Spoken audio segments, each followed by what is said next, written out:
Hi everyone, I'm back with a new video, and in today's video I'm going to start very first poem of 9th class, which is The Road Not Taken, written by Robert Frost.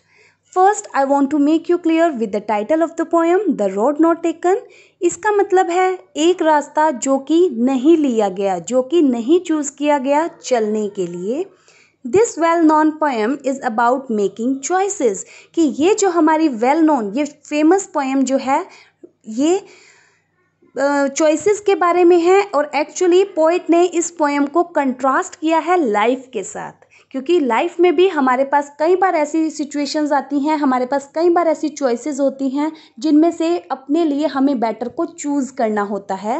And the choices that shape us, और जो हमारी choices होती हैं या जिन्हें हम options में से चूज़ करते हैं वो हमें शेप देते हैं या हमारे करियर को बिल्ड करते हैं, फ्यूचर का निर्माण करते हैं। रॉबर्ट फ्रॉस्ट, क्योंकि अभी बताया ये पोएम जो है वो लिखी गई है रॉबर्ट फ्रॉस्ट के द्वारा। वो कौन है? इज़ एन अमेरिकन पोएट हैं हु राइट्स सिंपली, जो कि बिल्कुल साधारण तरीके से लिखते हैं बट इनसाइटफुली, बहुत सोच समझ कर लिखते हैं अबाउट कॉमन ऑर्डिनरी एक्सपीरियंसेस, बिल्कुल साधारण अनुभव के बारे में। To roads diverged in a yellow would, दो रास्ते डाइवर्स्ड अलग अलग दिशाओं में बट गए इन अ येलो वुड, एक येलो वुड में, एक येलो जंगल में। येलो किसे कहा गया है कि ऑटम सीजन की वजह से जो हरे पत्ते थे वो सूख कर पीले पड़ गए, इसलिए पीला जंगल, पतझड़ का मौसम होने की वजह से, पतझड़ ऋतु होने की वजह से येलो वुड बोला गया है कि एक येलो जंगल में, एक पीले जंगल में दो रास्ते अलग अलग दिशा में बट गए थे। एंड सॉरी, मुझे दुख है, मुझे खेद है, I could not travel both, कि मैं दोनों रास्तों पर नहीं चल सकता था। एंड बी वन ट्रैवलर, एक यात्री होने के नाते, लॉन्ग आई स्टूड, मैं बहुत देर तक वहाँ खड़ा रहा। And looked down one as far as I could, looked down one मतलब एक रास्ते को देखता रहा, as far as I could means जितनी दूर तक मैं देख सकता था। वहाँ खड़े रहकर, बहुत देर तक खड़े रहकर मैंने एक रास्ते को देखा। टू वेयर, वहाँ तक जहाँ की वो, इट बेंट मुड़ गया था, इन द अंडरग्रोथ में वो रास्ता मुड़ गया था। अंडरग्रोथ का मतलब होता है श्रब, बुशेस, झाड़ियाँ जिसे कहते हैं।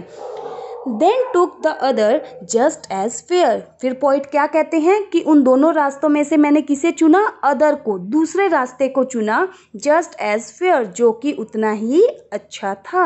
And having perhaps the better claim, और अब पोइट कहते हैं कि हो सकता था मेरे द्वारा चुना गया रास्ता जो है वो और भी ज़्यादा अच्छा हो सकता था। Because it was grassy and wanted wear means normal damage था, कि लोग जो है उस पर कम ही चले थे, क्योंकि वो रास्ता बहुत ग्रासी था और ऐसा लग रहा था कि उस पर लोग बहुत कम चले थे।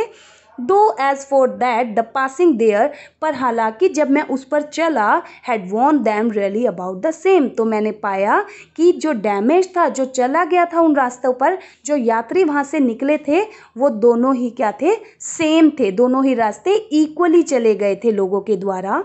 And both that morning equally ले, एंड बोथ मीन्स दोनों ही रास्तों पर, दैट मॉर्निंग उस सुबह, इक्वली ले समान रूप से पड़े हुए थे। क्या? In leaves no step had trodden black, पत्ते जो थे वो समान रूप से पड़े हुए थे, और नो स्टेप मतलब उनके ऊपर कोई भी कदम नहीं रखा गया था। ट्रोडन, ट्रेड की पास्ट फॉर्म है ट्रोडन मीन्स चलना, पैर रखना या उनको कुचलना, जिसकी वजह से पत्ते जो हैं ब्लैक पड़ जाते हैं। तो ऐसा लग रहा था कि जो पत्ते थे उन पर कोई भी अभी नहीं चला था, और कुचलने की वजह से वो खराब भी, काले भी नहीं हुए थे। I kept the first for another day, तो अब जब उसने देखा कि कोई भी पत्ता जो था वो नहीं कुचला गया, तो अब पोइट क्या कहता है कि मैं एक दिन तक पहले रास्ते पर चलता रहा। येट नोइंग, ये जानते हुए, how way leads on two way, कि जंगल में रास्ते जो हैं वो किस तरीके से एक दूसरे के साथ मिल जाते हैं, ये जानते हुए भी मैं पहले रास्ते पर चलता रहा। आई doubted if I should ever come back. अब जो पोइट था वो अपने आप से ही कंफ्यूज होने लगा और वो ये कहता है कि जब ये रास्ते जो हैं, जिस तरीके से रास्ते जो हैं, एक रास्ता दूसरे रास्ते में मिल रहा है, मुझे शक है, मुझे संदेह है कि क्या मैं कभी जंगल में से, ये जो पीला जंगल है, इनमें से कभी वापस भी लौटूंगा। I shall be telling this with a sigh. Shall be telling मतलब फ्यूचर के लिए बताया गया है कि मैं विद अ साई, एक आह भरते हुए आगे कभी बता रहा होऊंगा इस बात को, ये एक्सपीरियंस को जो कि मेरे साथ घटित हुआ है, जो कि मेरे साथ हुआ है एक जंगल में जहाँ पे कि दो रास्ते अलग अलग दिशाओं में बट गए थे। इस बात को बता रहा होऊंगा somewhere ages and ages hence, कहीं ना कहीं एजेस एंड एजेस मतलब युगों युगों के बाद, that two roads diverged in a wood, एक जंगल में दो रास्ते अलग अलग दिशा में बट गए। And I took the one less travelled by, और मैंने उस रास्ते को चूज़ किया जो कि कम चला गया था, जिस पे कि यात्री कम चले थे। And that has made all the difference, और उसने ही ये सारा जो है चेंज लाया है, परिवर्तन किया है। तो दिस इज़ द एंड। अब जो लास्ट लाइन है at the end that has made all the difference, जिसने कि ये सारा चेंज किया है उसके लाइफ में। अब पोइट ने ये नहीं बताया कि वो चेंज जो था वो पॉजिटिव था या नेगेटिव था। So this was the end of the poem, and the message or moral of this poem is the problem of making choices. Thank you for watching the video, and I hope video will be very helpful for you. Thank you again.